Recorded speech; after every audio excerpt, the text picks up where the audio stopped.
Sinabi nilang dilawan nito, ganyan-ganyan. Pero alam mo, medyo nagustuhan ko yung banat niya dito. Kasi alam naman po natin, si Mayor Vico, lagi ho yung ang isang akusasyon sa kanya, parang mama's boy, di ba? Meron pa nga naglalabas ang picture na yakap niya yung kanyang ina at parang pinalalabas na walang yag balls, ika nga. Dito to, yan ang sinasabi sa kanya. Pero alam mo, nung napanood ko to, sabi ko, ay, gusto ko itong i-feature. Kasi maayos yung banat niya dito. Sabi ko, dito mo makikita na bata itong tao na ito, pero parang may future. Para sa akin po, you may disagree with me. It's up to you. But sa akin, nakita ko kasi yung ano niya dito yung paninindigan niya. At nakita ko din sa galaw niya sa Pasig. Although, I'm not saying na siya ba'y pang-national na, hindi ko sinasabi yon. Pero may nakikita ako maganda dito sa tao na ito. Autoridad. Galangin niya yung mga tao natin sa TPMO, galangin niya ang local government of Pasig. Nag-init ang ulo at naggalit si Mayor Vico Sotto matapos makarating sa kanya ang report ng ginawa ng bagong halal na kapitan ng Barangay de la Paz. Sinabi umano ni Chairman-elect Acaw Romualdez na kailangan muna siyang timbrehan ng TPMO o ng Traffic and Parking Management Office sa operasyon na gagawin sa kanilang barangay at sinugod pa umano nito ang mga enforcer. Diin ni Mayor, hindi uubra ang walang respeto sa mga kawani ng gobyerno at sa lokal na pamahalaan. May kapitan, nandito tayo sa Barangay de la Paz. Unang araw pa lang na nag-assume office si Kapitan Acaw, ganyan na kaagad yung ginagawa. Biro mo nagsabi sa TPMO natin, sinabihan yung TPMO natin na pag mag-ooperate daw ang TPMO sa Barangay de la Paz, kailangan daw tumimbre muna sa kanya, kailangan daw mag-abiso sa kanya. Ang kapal naman na mukha niyan, first day pa lang. First day pa lang, ganyan na. Kasi ito ang nangyari, merong isang kapitan na yabang-yabangan dito sa Pasig. Sabi nitong kapitan, pag ang mag-ooperate kayo sa aking barangay, kailangan mag-aabiso kayo sa akin. Bakit, kapitan? May kita ka ho ba dyan? Diretsuhan na ho tayo, Kap. Kasi alam naman natin yung ibang mga kapitan, di ba, napapanood natin yan dun sa kay Gadget Addict minsan o kahit dun sa mga nung nagki-clearing pa si ni Briha noon, di ba? Ang dami natin nakikita ang ganyan yung si kapitan ng meron siyang mga pasingilan sa mga magpaparada ng mga sasakyan o kaya gagamit ng karsada, nag-e-extend ng mga bahay. Sa barangay lang, solve ka na. Kasi protektado ka ni barangay captain. Ikaw ba, barangay captain? Kaya mo gustong paabisuhan muna sa'yo bago mo mag-operate itong City Hall. Meron ka hubang kita? Ako'y nagtatanong lang, ba't kailangan mag-abiso sa'yo? Sino ka? Hindi, totoo. Sino ka ba? Bakit kailangan umabiso muna sa'yo? Mag-mayor ka muna. Tandaan mo, nasa ilalim ka ng local government ng Pasig. Huwag kang ganyan.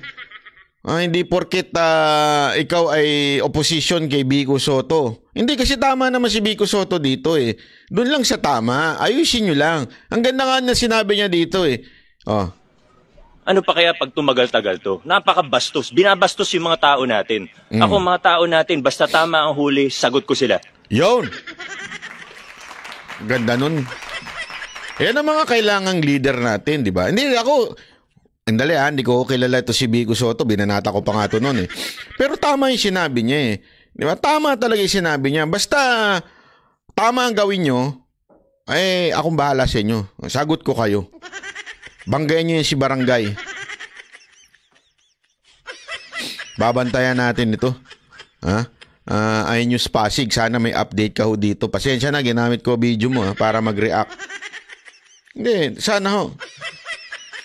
Sabi ni Garcia, narinig natin yan kay PRRD. Tama, nung panahon na siya ang presidente, sabi niya sa mga kapulisan, basta tama ang ginawa ninyo, sagot ko kayo. Ito rin ang sinabi ngayon ni Vico Sotto. Basta tama ang ginawa ninyo dito, tama yung pagpapaalis ng mga nagpaparaparada, o tama yung pagka-clearing operation, basta tama ang ginawa ninyo, sagot ko kayo. At ikaw naman, Mayor Vico Sotto, sagot kita. Hindi, walang biro. Basta makita ko yung video nyo dyan sa iNews Pasig, sagot kita. Banata natin yung animal ninyong barangay, ano. Hindi kasi hindi ho dapat ganyan, di ba?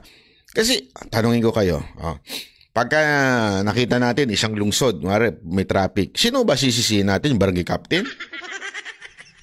Di ba, unang sisisihin natin yung mayor, walang kwenta yung mayor dito. Walang yung mga traffic enforcer dito, puro pera-pera lang. Ganyan eh. Sino ba sisisihin? Di ba, mayor? Bakit hindi mayor ang paggalawin natin? Yun lang, kasimple yun. Wag na tayo dumaan sa batas. Lalo siyang yari sa batas. Under talaga ng mayor yan. Karapatan ng mayor yan. Ako, hindi politika pinag-uusapan natin dito.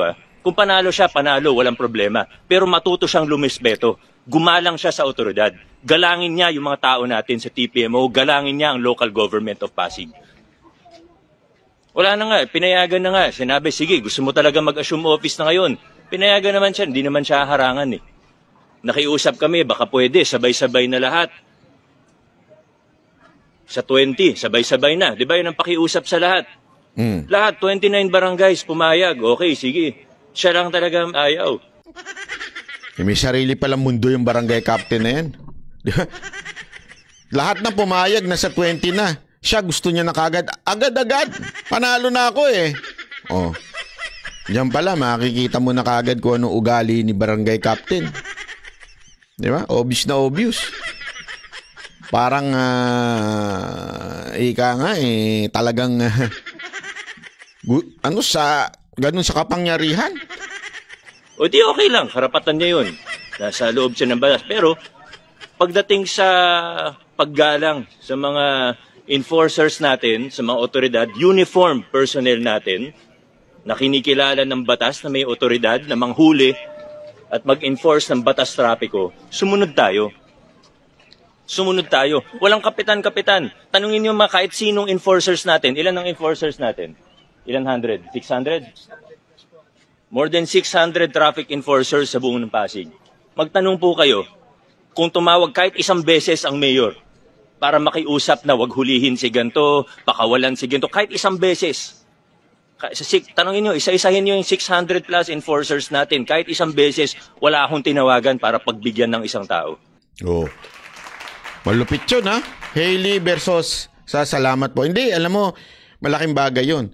Yung sa baba pa lang may ganyan na kagad na respeto sa ibig sabihin hindi ginagamit yung kapangyarihan. Alam naman po natin sa Pilipinas. Kaya nga nayari si Nebrija, di ba? Bakit sa Pilipinas kasi pag nahuli tao ko ni mayor.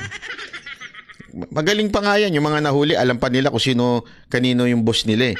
Kung MMDA ba yan o LGU enforcer. Pag LGU enforcer, sasabihin nila, alam mo, tao ako ni Mayor. City Hall ako nagtatrabaho. Tropa tayo, tropa. Sinabi nito, ni isa hindi ako tumawag. Di ba? Ngayon, first day pa lang of office niya, may tatawag sa kanya, tapos sasabihin, dapat hindi hulihin yan. Anong klaseng tao yan? Ay, grabe naman yun. Grabe naman yun. Mula sa opisina daw, merong ganun. Yung, wag hulihin yan, Tao ko yan. Ang lupit ng barangay captain na to, Barangay! Kapitan! Kaano-ano nyo yung kap na kalbo? Bakit nahiyabang ninyo? Kap! Yung totoo. Feeling nyo ba, mayor na kayo? Klaseng opisyalis yan? Anong klaseng leader yan? Ang leader dapat siyang unang sumusunod sa batas. Unang araw pa lang gumagawa na ng problema. Isipin mo, para sabihan yung enforcer natin na bawal manghuli kung walang permiso niya? Anong klase yan?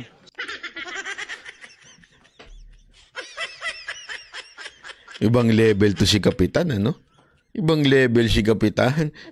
Bawal ulihin ang walang abisyo ko. Grabing abusado. Alam mo, dapat, Mayor Vico, sampahan nyo ng kaso yung animal na yan. Saan bang ano yan? Saan ba yung barangay na yan? Mapuntahan nga. Ma-interview nga natin yung si barangay captain. Bakit ang kapal na mukha? Feeling niya talaga, ha?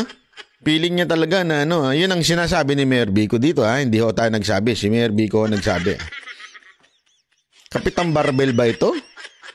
Sino kayang kapitan nito? Ano ba apelido mo? Romualdez? Oh. The president is ano? Romualdez? Ay. Ganun ba? Sinugod pa. Sinugod pa kayo? Pinuntahan po kami rin. Basta kayo, sagot ko kayo kasi tama ginagawa niyo. Sinugod pa yung mga enforcer natin. Sinugod pa.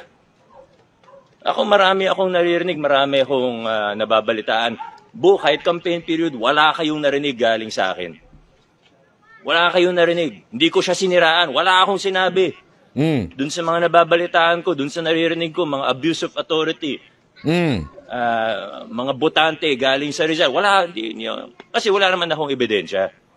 Pero ito, sinugod niya mga tao natin na tama ang ginagawa. Ay hindi ako papayag ng ganyan. Nako. Unang araw pa lang niya, gumagawa na siya ng problema. Nako. Nakakahiya naman sa mga taga-Barangay de La Paz. Tayo ginagawa lang natin kung anong tingin natin ng tama, nasa loob tayo ng batas. Nako. Huwag ganyan. Yan. Mukhang malupit tong mayor na to. Hindi, alam mo, maganda ito pagsubok ito, ika nga, di ba? Hindi, pagsubok ho ito. At totoo lang, maganda ho itong nangyayari na ito. Pagsubok ho sa pagiging leader ho ni Vico Soto.